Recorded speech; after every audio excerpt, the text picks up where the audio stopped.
Olá pessoal, aqui é o Velgas, hoje dia 5 de agosto de 2026, 11 horas, horário de Brasília. O poder de Putin está ruindo, oligarcas fogem da Rússia.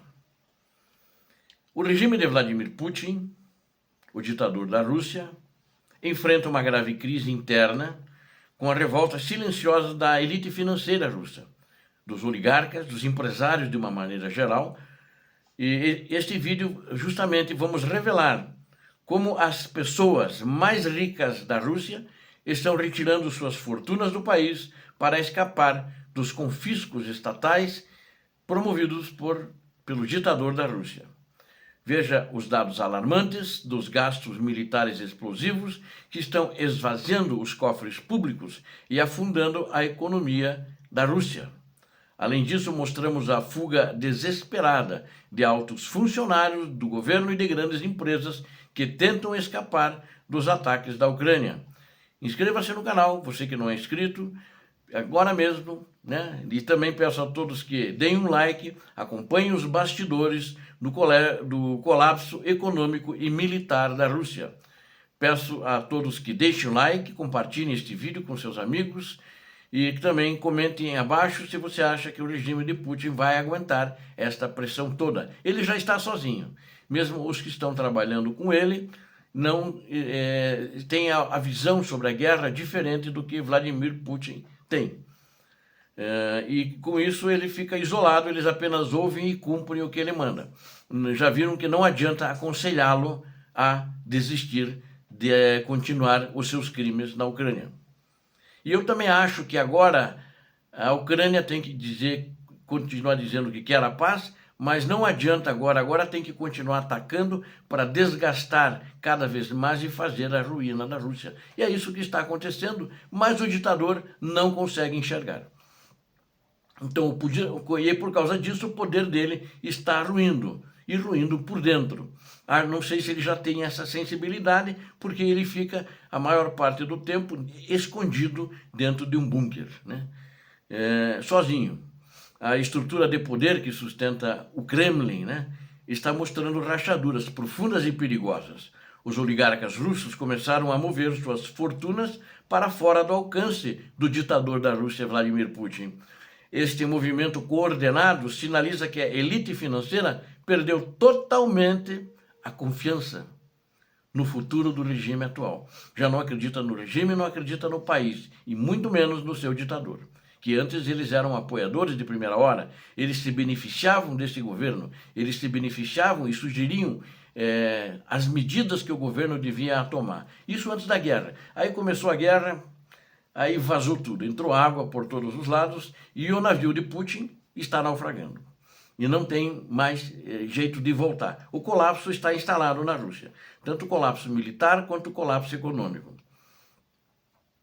Para escapar dos controles estatais, os empresários, né, estão transferindo bilhões de dólares para o exterior. E eles, para escapar disso, eles estão utilizando intensamente criptomoedas, ouro e propriedades estrangeiras. Fundos de investimento privados localizados no Golfo Pérsico tornam-se os destinos favoritos destes capitais em fuga. Estimativas conservadoras indicam que as saídas de dinheiro fora das estatísticas oficiais somam centenas de bilhões de dólares este ano. Uma medição ampla do próprio Banco Central Russo revelou um dado impressionante sobre o tamanho do colapso. A quantia de 250 bilhões de dólares deixou a Rússia somente durante o primeiro ano da guerra, lá atrás, né? E agora para cá, a tendência durante esse ano é também ser muito grande. Esta nova onda de fuga não é impulsionada apenas pelas severas sanções aplicadas pelas nações ocidentais. O maior temor desses mega empresários é que o próprio Kremlin confisque suas riquezas sob a ameaça de deportação ou prisão, que na realidade isso já foi aventado dentro do Kremlin, eles já tomaram conhecimento, eles têm acesso à informação privilegiada, eu já falei aqui no canal isso, quem acompanha sempre os vídeos já viu isso, E desde 2024, os promotores do Estado intensificam o confisco de bens privados em todo o território russo. Já estão acontecendo, né? Só que de uma forma seletiva. Aqueles que são considerados inimigos, aqueles que se demonstraram serem contra a guerra. E o medo agora é que ele confisque de todo mundo, porque a situação está um colapso total dentro da Rússia e dentro do teatro de operações. E o alvo principal é quem tem dinheiro. Quem tem dinheiro, os empresários ricos que possuem laços no exterior, e que eles também, normalmente, não todos, mas uma certa maioria, tem dupla cidadania. É em cima desses caras que ele vai, e antes que ele feche a porteira para eles saírem da Rússia, eles já estão indo embora.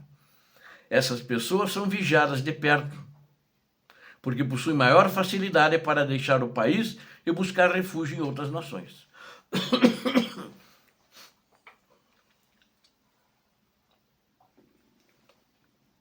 O medo coletivo aumentou drasticamente após Putin começar a exigir contribuições financeiras forçadas para manter a máquina de guerra.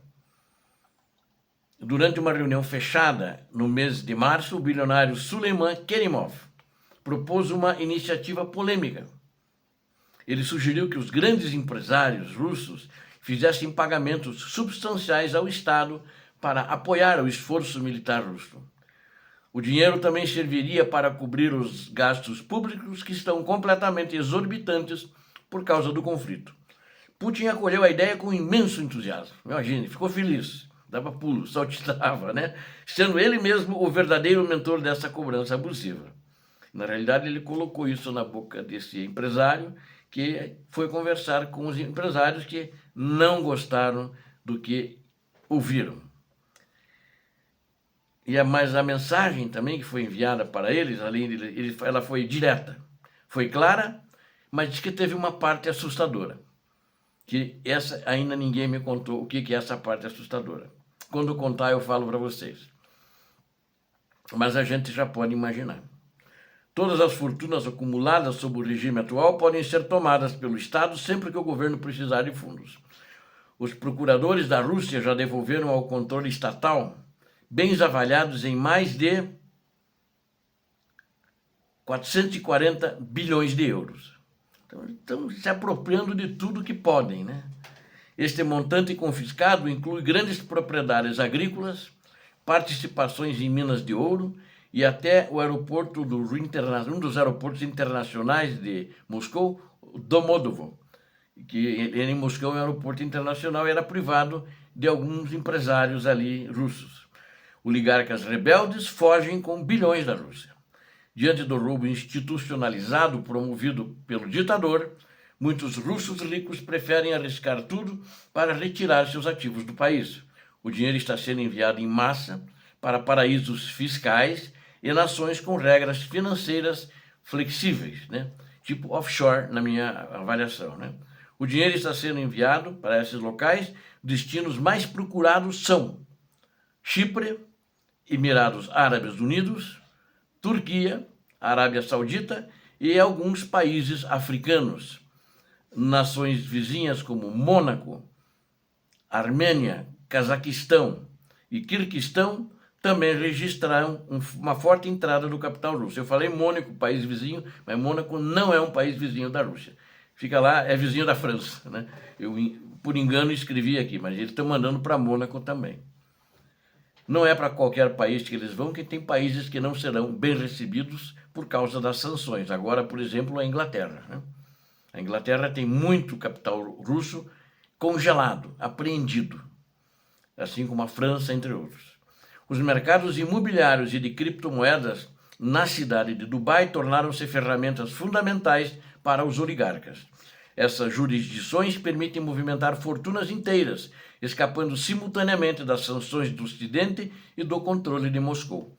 A razão que obriga Putin a caçar dinheiro desesperadamente dentro do próprio país é bastante simples.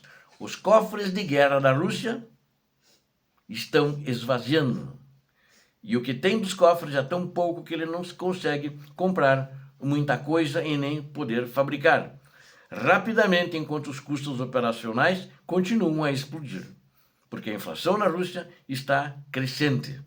As despesas militares do ditador atingiram aproximadamente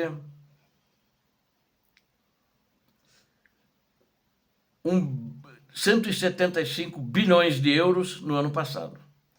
Este valor, que é um valor absurdo na minha avaliação, ele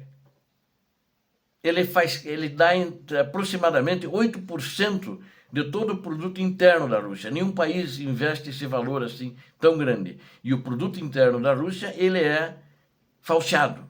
São números que eles dão um número alto para que o Ocidente ache que está tudo bem. Eles vêm fazendo isso desde o início da segunda fase da guerra. Então, a situação está muito complicada.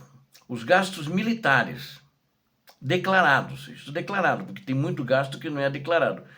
Somente no primeiro trimestre desse ano de 2026 chegaram a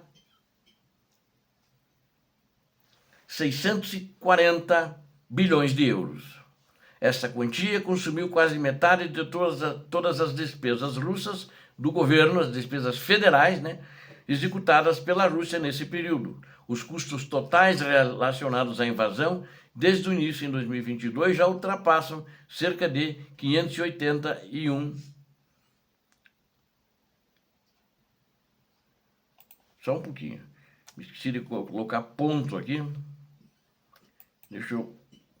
para ler esse número aqui para vocês.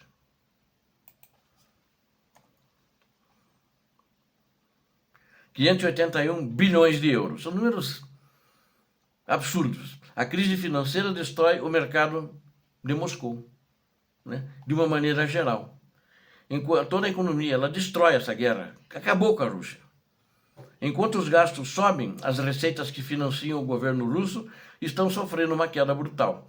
Os lucros obtidos com a exportação de petróleo e gás já eram, e isso por causa dos embargos internacionais.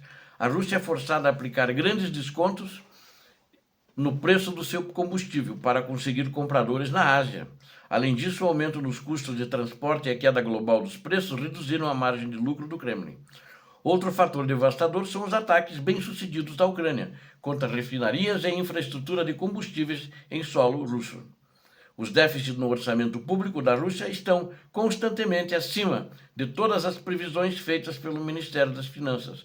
As reservas estratégicas guardadas no Fundo Nacional de Riqueza despencaram para níveis alarmantes. Este fundo foi criado originalmente para salvar o país em momentos de crise, mas agora serve apenas para tapar buracos no orçamento de Vladimir Putin causados pela sua guerra criminosa particular na Ucrânia.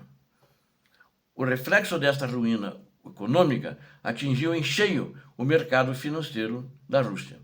A Bolsa de Valores russa sofreu recentemente a sua maior queda acumulada desde o ano de 1997. As principais empresas estatais e privadas da Rússia perderam entre 20% e 50% do seu valor de mercado. O perigo dessa situação é compreendido perfeitamente até mesmo por altos funcionários do primeiro escalão do governo russo. O Denis Butsayev, ele ocupava o cargo de vice-ministro de Recursos Naturais da Rússia.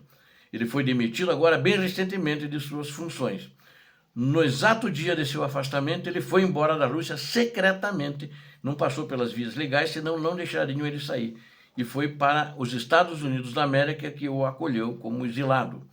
O ex-vice-primeiro-ministro, ele temia ser processado e preso pelas falhas na redução da escassez de recursos sob a sua antiga autoridade, quando essa redução da escassez dos recursos foi provocada pela guerra.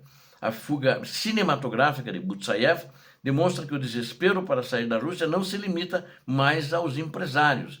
Ministros e técnicos de Estado, inclusive aqueles que corruptamente enriqueceram no sistema criado por Putin, buscam saídas de emergência e provavelmente o dinheiro deles está lá fora.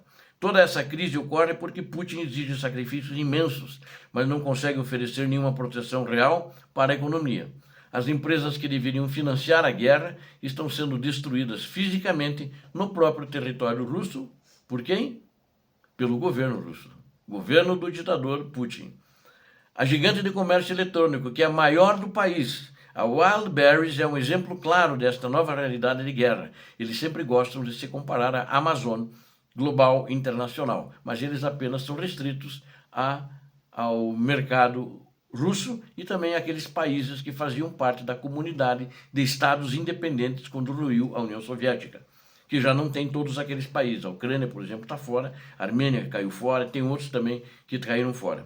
Após sofrer repetidos ataques de drones ucranianos contra seus centros de logística, a empresa Wildberries decidiu agir. Ela começou a buscar novos armazéns no Cazaquistão, porque eles também atendem o Cazaquistão, para proteger as suas mercadorias e operar a partir de fora da Rússia. E também no Uzbequistão, estava me esquecendo já. Autoridades russas tentaram encontrar locais alternativos dentro da própria Rússia para abrigar a logística da empresa. No entanto, os proprietários, que são russos, de galpões, recusaram assinar contratos de locação com o governo. O governo ia assinar esses contratos com eles, mas você veja que tem uma parte significativa da empresa que está na mão de laranjas de Vladimir Putin. Eles temem que suas propriedades se tornem alvos imediatos dos drones da Ucrânia, caso abriguem estruturas estratégicas. Ninguém quis alugar para eles, né? Novos galpões, novos barracões, para eles colocarem as empresas. O capital russo está fugindo em ritmo acelerado para salvar sua própria existência. A fuga ocorre para escapar de impostos abusivos, que subiram muito por causa da guerra, de confiscos ilegais e da destruição física causada pelos combates. Todo esse cenário de caos econômico e desespero é o resultado direto da insistência do ditador Putin em prolongar a guerra contra a Ucrânia. Vamos concluir agora falando o seguinte: o enfraquecimento financeiro da Rússia, esse colapso, é um colapso que já está acontecendo, está em processo, né? Ele expõe os limites da estratégia de desgaste adotada pelo Kremlin. A debandada de bilionários, milionários, né, mega milionários, pessoas ricas, né, de uma maneira geral, e de membros do próprio governo, prova que a sustentabilidade da guerra está seriamente ameaçada. Sem dinheiro, sem o apoio da elite econômica, com a infraestrutura sendo destruída, o regime russo caminha para o isolamento total. A superioridade econômica e a pressão contínua da Ucrânia estão quebrando as engrenagens que movem a máquina de invasão russa e coloca, assim, em xeque o próprio ditador e seu governo. Obrigado a vocês que assistiram esse vídeo. Eu conto com vocês. Não esqueçam, preciso de vocês no canal, com like, com inscritos e compartilhando e fazendo comentários. Fortaleça o canal. Agradeço porque o algoritmo do YouTube vai ver com bons olhos e vai distribuir para mais pessoas. Peço a Deus que abençoe a todos vocês, a Deus que abençoe a Ucrânia e que abençoe o Brasil. Paz e bem, paz para toda a humanidade.